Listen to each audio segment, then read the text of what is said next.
नमस्कार, आप live cities देख रहे हैं। मैं हूं जय शुक्ला। देखिए, अभी की सबसे बड़ी खबर, बिहार अब यूपी की राह चल पड़ा है और अभी से ठीक कुछ देर के पहले बिहार में एक बड़े अपराधी का एनकाउंटर किया गया है। एक हत्यारे को पुलिस ने गोली मारी है।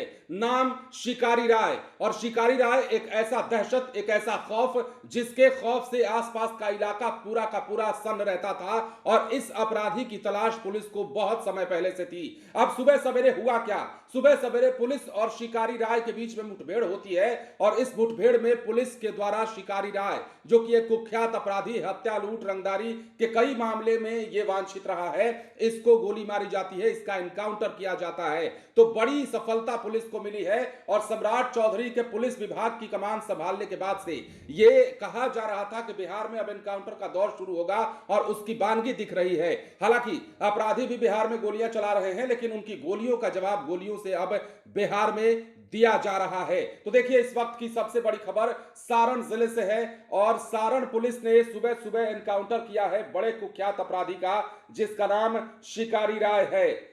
मुफस्सिल थाना क्षेत्र के विशुनपुर गांव में एसटीएफ और सारण पुलिस की संयुक्त टीम और कुख्यात अपराधी के बीच मुठभेड़ हुई है।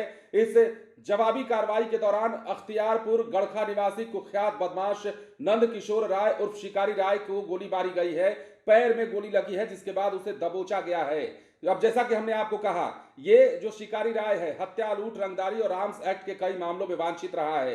पुलिस सूत्रों के मुताबिक गड़खा थाना क्षेत्र के अख्तियारपुर गांव का निवासी शिकारी राय लंबे समय से आपराधिक गतिविधियों में सक्रिय था। उस पर निर्भीक होकर वारदात को अंजाम देने और गिरोह संचालित करने के आरोप लगते रहे हैं और इस तरह से पुलिस की इनपुट के आधार पर उसे गड़खा क्षेत्र से गिरफ्तार किया गया है। पूछताछ के दौरान उसने हथियार छिपाने की बात स्वीकार की, जिसके बाद टीम उसे बरामदगी के लिए मुफस्सिल थाना क्षेत्र के विशुनपुर गांव स्थित एक बागीचे में लेकर पहुंची थी।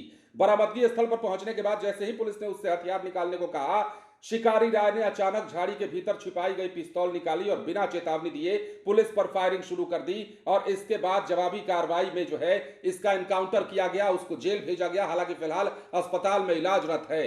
तो पुलिस अब चुन चुन कर गोली मार रही है। वैसे बिहार के तमाम जितने अपराधी हैं, इन तमाम अपराधियों की सूची तैयार की जा रही है, लिस्ट बनाई जा रही है, संपत्ति को जब्त करने की कार्रवाई जो है प्रक्रियाधीन है। लेकिन ऐसे में बिहार में जिस प्रकार आपराधिक गतिविधियों को अंजाम दिया जा रहा है, एक के बाद एक ताबड़तोड़ हत्याओं का दौर बिहार में जारी है, तो अब पुलिस ने भी बता दिया है, या यूं कहें कि सम्राट चौधरी ने भी एक साफ मैसेज दे दिया है।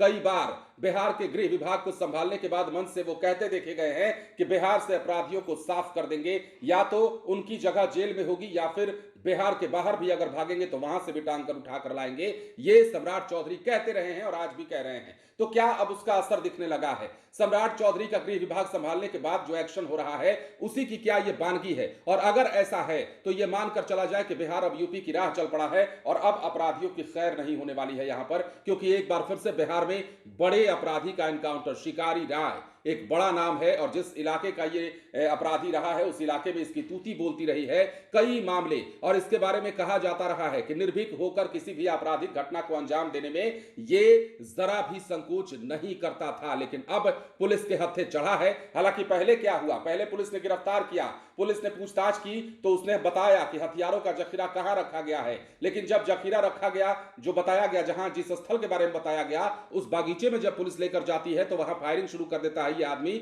और उसके बाद जवाबी कार्रवाई में ताबड़तोड़ मुठभेड़ में इसको गोली मारी जाती है। फिलहाल बने रहें लाइव सिटीज के साथ। धन्यवाद।